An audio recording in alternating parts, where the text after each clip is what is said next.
Welcome to the Hire Yourself podcast. My name is Pete Gilfill, and I'm here with my business partner, Nat Truitt. We're all about helping people become entrepreneurs or become better business people. Good morning, Nat.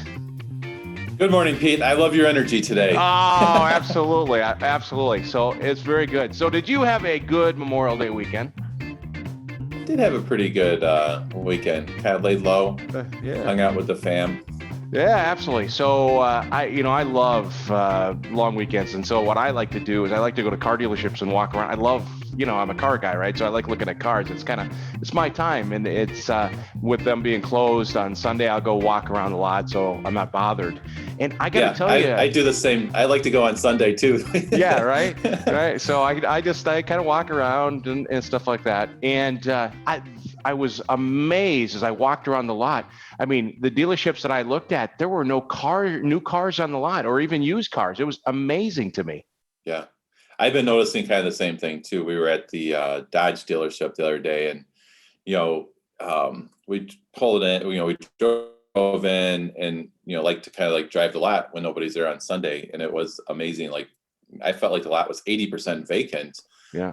And so I'm like, do they move all the cars because they're going to like seal coat the parking lot, or, where's the car? Yeah, no. And this car dealers, they're in trouble. I mean, because, a lot of these guys, they're down to about 20% of their normal inventory. And Wow. if you don't have new cars to sell, then you're in trouble, right? Because if you don't sell a new car, then you don't get a trade. So they don't have used cars coming in, and then you're not financing it. And so it's kind of a slippery slope. And I don't know if there's a fast way out of these low inventories because of the chip issue. So it'll be very interesting to watch. But I saw an interesting stat, Nat, and it's this. So cars, when people buy cars, the percentage of people that pay MSRP, right? So in May of 2019, 36% of people paid MSRP for the car, right? Okay. Now, fast forward to now with the shortage of vehicles, cars are actually going over list price or MSRP. In May of 2021, 69% of people paid full coin, full MSRP. Wow. Yeah, I mean, that's the reality is that prices are going up. We won't use the word inflation, but I call that good old inflation, at least temporary inflation for sure. Well, we're seeing the same thing in housing. So Yeah. Crazy stuff for sure. So Nat, today what I thought we would do is do something a little bit different. We're going to take a question from a listener, a podcast listener. So we're going to have Sean give us the question, and we'll just kind of talk it through and give some advice or give our thoughts. Sound like a plan? Yeah, let's see what we got in the mailbag. All right, Sean. What's the question of the day? Yeah, no, I feel like we should have a special theme song for listener mail. So the question is, what would be the best way to leverage a $50,000 capital infusion for your business? All right, so I'll make sure I get this right. So we got an extra $50,000 to put in our business, and where do we think we could get the most bang? Is that's you could probably... pay $15,000 over MSRP for a Honda Accord. That's one idea. Yes, absolutely. So let's and I really think it depends on the type of business and what situation they're in. But let's try to treat this a little bit generically, right? So Nat, if you had $50,000 that you could put into your business, what would be kind of the first category? Where would you put it in terms of as we start looking at, okay, if I got $50,000, where do I put it into the business? Well, I think you kind of have to do a 360 review and figure out what is kind of needs help. In general, I always think it's a good idea to double down on sales and marketing, or driving more business more sales to your business. So that could be marketing or even advertising, things like that. Yeah. So marketing, advertising. So do you go and you enhance your buys?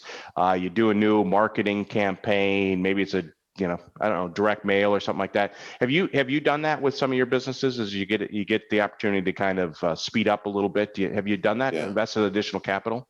Yeah, I think it's always good to find more new buckets or pools of customers. So kind of split test or test something, maybe like a 90-day test.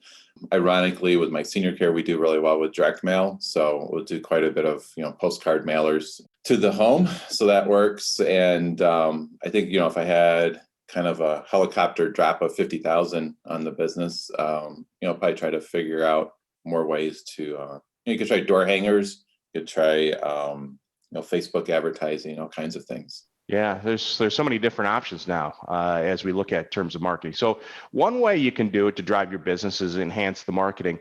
What about this idea of maybe hiring a salesperson or an additional salesperson? Have you used that as you've had the ability to kind of ramp your businesses up?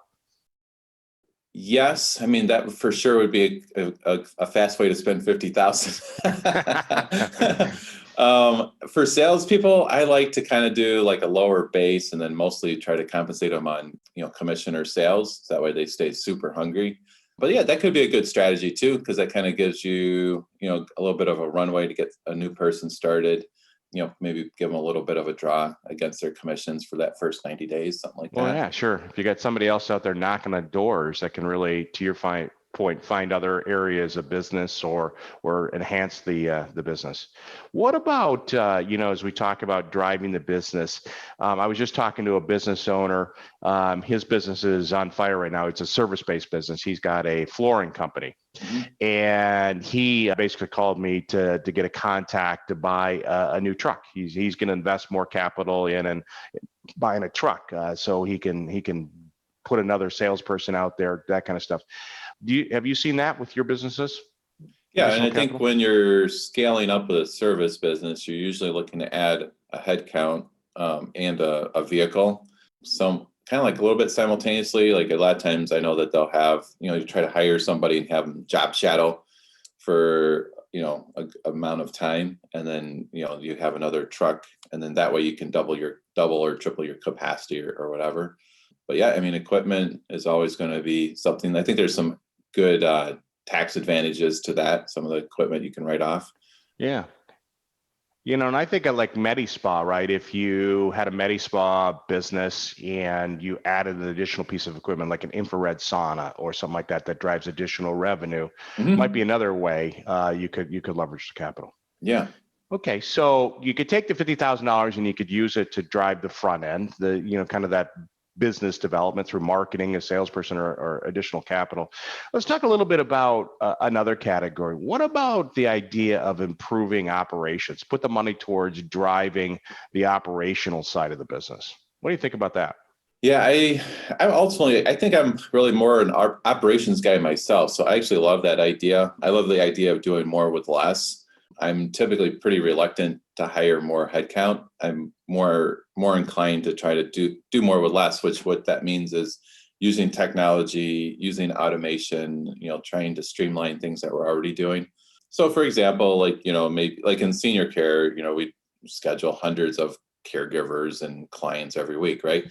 So, what we've been able to do with the operations side of thing is we have a software. And basically at the end of each week, we basically click a button. It generates all the invoices, generates payroll, and you can do all that, in a very short amount of time.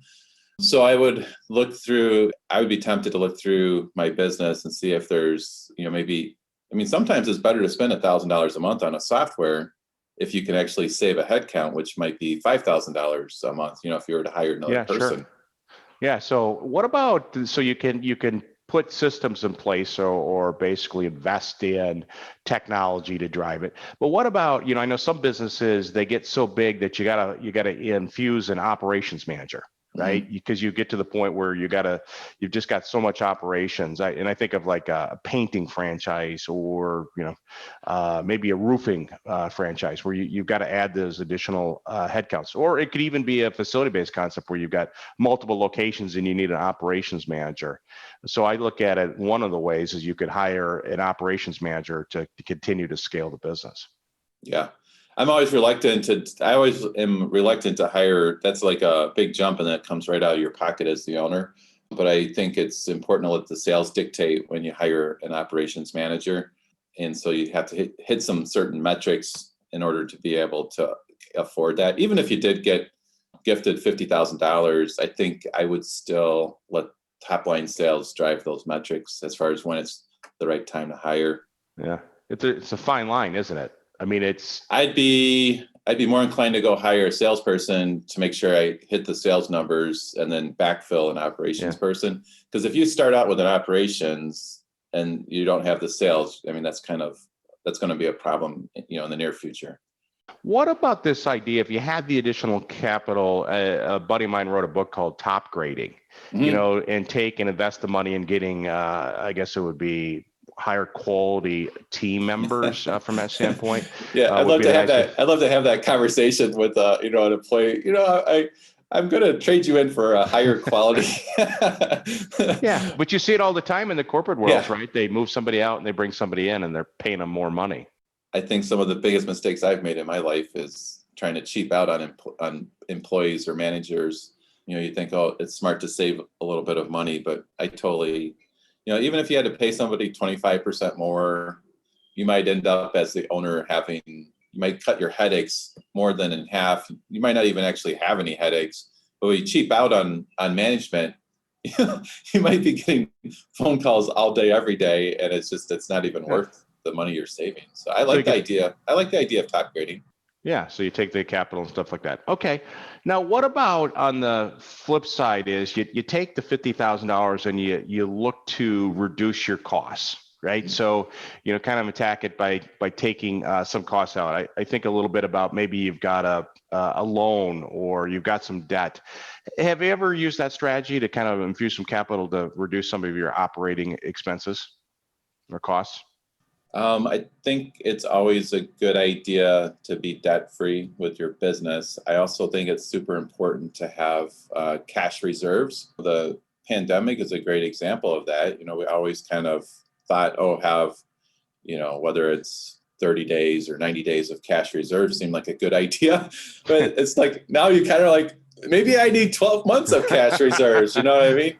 So I think paying off debt, having cash reserves, those would probably be a very high priority for me. You could sleep a lot better knowing like, hey, if I had no sales, I could still pay my employees, so the business doesn't go down the toilet.